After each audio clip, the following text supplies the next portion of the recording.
Hey guys, today we will be shorting US stocks with Etoro.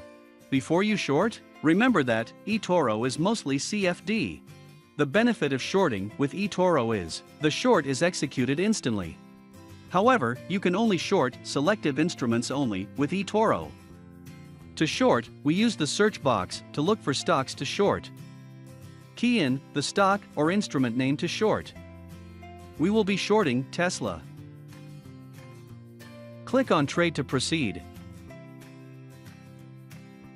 By default, Buy is selected. If shorting is available, it will also be displayed on the screen. Next, select Sell to short the stock. Notice the screen has changed to Sell.